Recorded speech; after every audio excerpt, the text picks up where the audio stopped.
G'day viewers, well, oh, yeah, I won't pop these CTs. I didn't damage this one. It's still okay. I just got to find how to run off them so I can actually use them. It turns out I can actually use these things. So, well, maybe not these ones because they bloody cut the wires too short on these ones. That one there might be a come up. I can repair that one. That one is a good spot to repair. That one, that's got the wire on it. That one there though, they cut the bloody wires too short.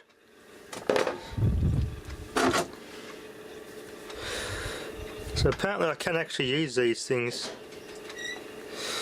So I'll try and keep them intact, and just got to find out some way I can get a reading off them. There you go, I won't use them as hockey pucks then. Yeah, no, they're too bloody short on these ones. Anyway, I've got to do some learning how to use those CTs. It'd be nice to actually use those. I got more in this one. A couple more of these meters are probably Googled as well. I can get more CTs out, so I've even got a bunch of these with hall sensors in them. Any more of these that are broken, I can get the hall sensors as well as CTs as ways of picking up current. So I got plenty of bits and pieces to have some experiments and play with. Anyway.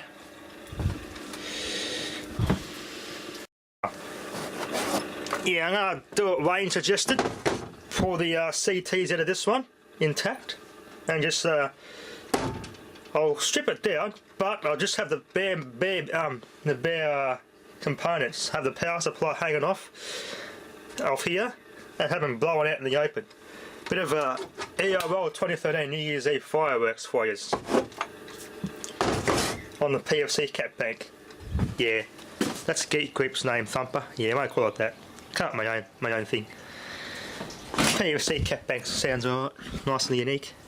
But you can see the metal of just vaporised. Look at that. That's just all vaporised metal. Well, it hit there, hit there, hit there. The amps behind it just cause a nice flash. Anyway, I'll strip this thing down and prepare just the circuit board and just have them hanging off the terminal block. I only need the neutral and the active, so I just jump a big chunky wire in there, and that's it. That's all I need, those two. The rest of all the CTs I'll take out.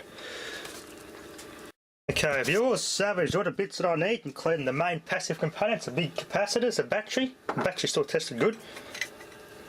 I am going to repair this CT, so I kept all the CTs. I'm going to keep them all from now on. I won't hockey puck them. I've got to learn how to use these bloody things. Turns out I can actually get quite good use out of these, so I'm going to keep those aside.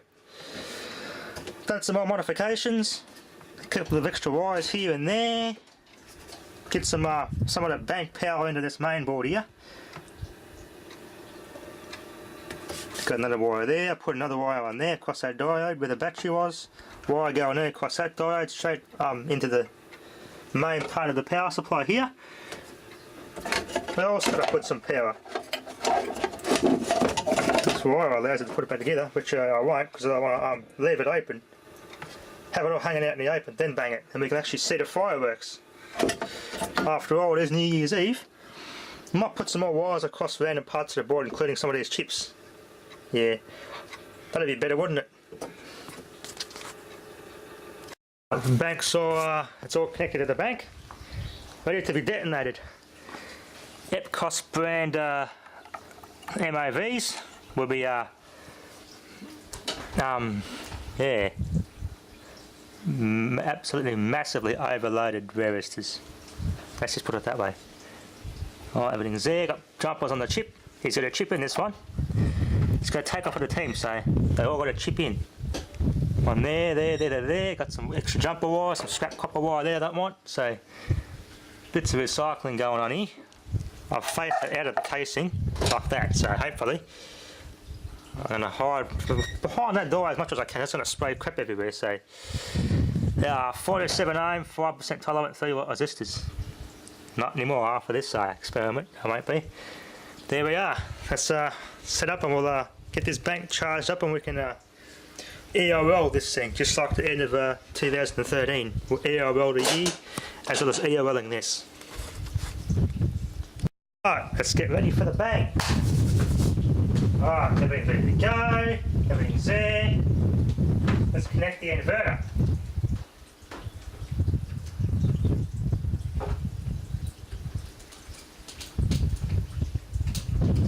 Just set up. Charging.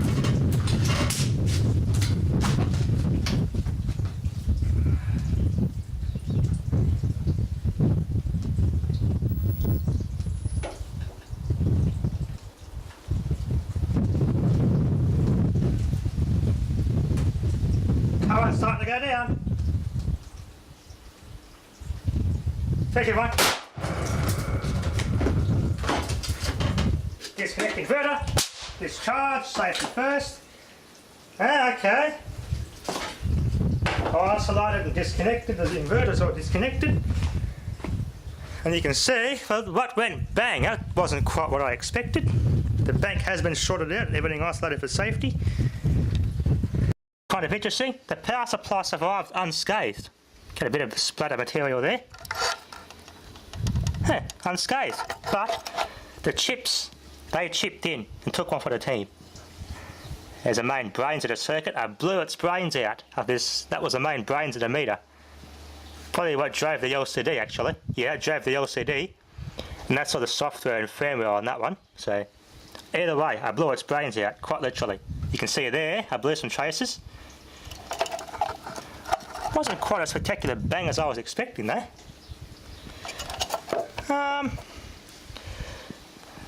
Okay. We've got power going in there. I did flash yeah, see that had the other wire going here from here to here. So I blew that wire up pretty good. That was one of my recycled wires from my the original winding on that inverter. And that was one of the heavy duty gauge wire I recycled for this purpose. You can see it vaporised. We did go there and join to that chip, but it's gone. There, the wire is there.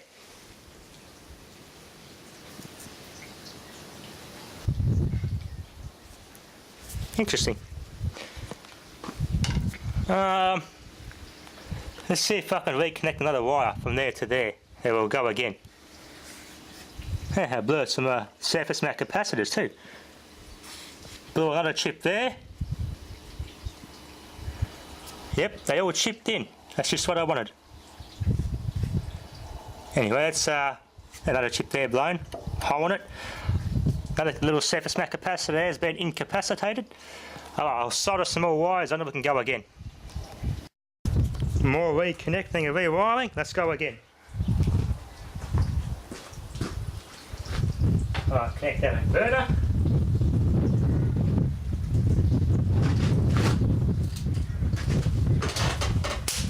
Charging.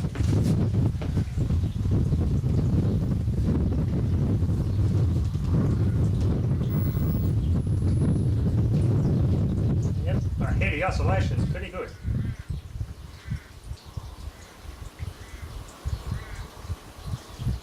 There we go, power's starting to go down. 3, 2, 1. Smack it up. Disconnect. Isolate that inverter. Short the bank out. Safety first. Okay.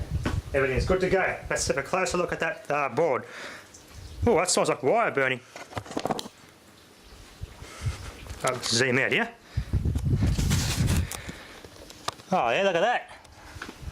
Yeah, I rolled some more components. You can see the amps in that thing. That was just a main earth wire there, I put there. This wire got overloaded slowly.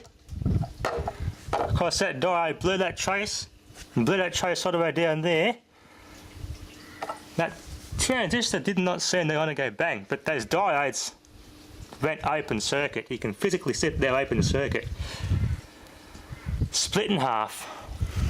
The power supply though, interesting, that's not getting any, okay, careful here.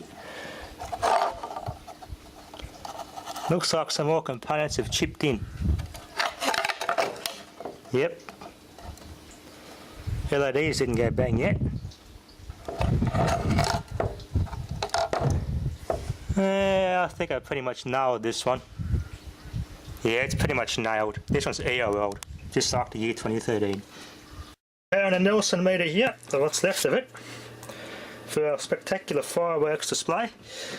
Wires are shorted out in various parts of the board, so the components are in the firing line, including the main LCD. Just preparing the fuse wires here. And this wire here, I've converted it into a solid heavy gauge wire. By overloading it so much, all the individual strands have melted and amalgamated into one large one. That is quite cool. Look at that. I've actually converted fairly light gauge wire into one completely solid conductor of fairly heavy gauge wire. You can see how hot that thing got. That's where all the smoke was coming from. The amount of amps that went through that wire, it red hot and just welded back together. As it welded, then cooled off. So I've made myself a heavy gauge with a copper wire out of ordinary speaker wire. That's quite impressive. Anyway, that's going to go in our neutral, so we need some power across that LCD. That right original power supply didn't go bang. I had those there connected right anyway. I had these two shorted out with a heavy bit of gauge copper wire. So I just stopped those two getting all the power from blowing out the power supply up. Anyway, not to worry. Okay, zoom it in. Okay, the battery's a bit of a top up now, so good to go again. All everything's right to go. We'll connect the inverter and we'll go again.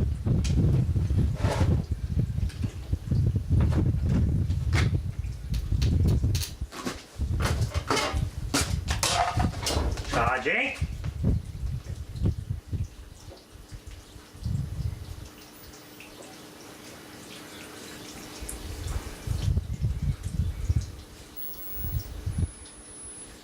Oh, there we go, 13 amps. This is charging good this time.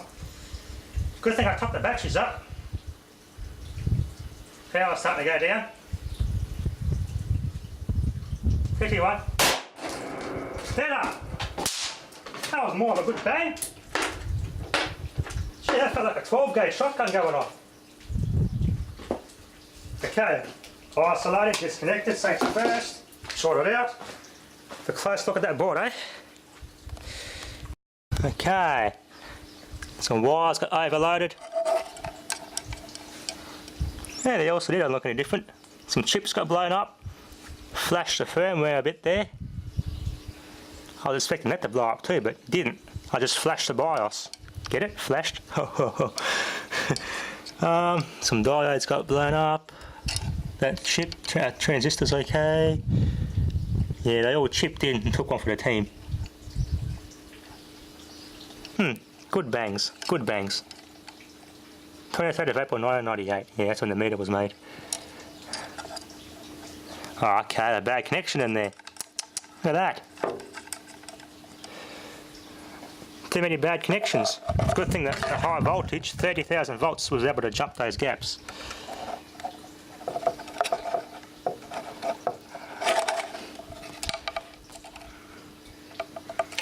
Yeah, satisfied with that. That's ARL2. I really cannot justify how loud that bang was. That was like a 12 gauge shotgun going off. You can hear this going. That's what you hear in the background is this. The shockwave just rattles that cage around. That's pretty loud for it to do that. Yeah, I got that wire is useful. Doesn't melt together, so this thing's lasting quite a while. So DC flybacks are quite useful. The battery I actually rebuilt won't charge anything over 15 volts, so the new cells I put in there have finally googled up. It's supposed to hold 18, when it's really healthy it held 20 volts, full charge. Now it's only holding 15. So I'm going to have to find some more good cells to rebuild this battery pack with. I need a really good donor battery to rebuild this pack. Anyway, let's have a close look at the carnage here. Yeah, look, it's pretty impressive stuff. Blew a big hole in the board there, blew some copper off. Nielsen Industrial Electronics. Yeah, that was quite interesting. The amount of amps that went through that was phenomenal.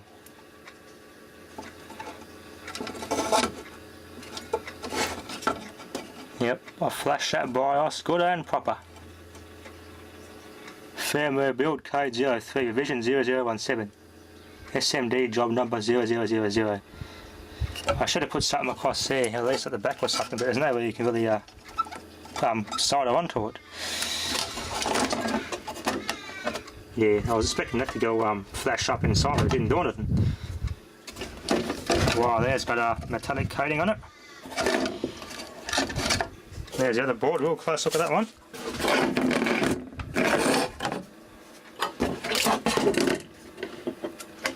The other side, can't even see anything that's gone bang.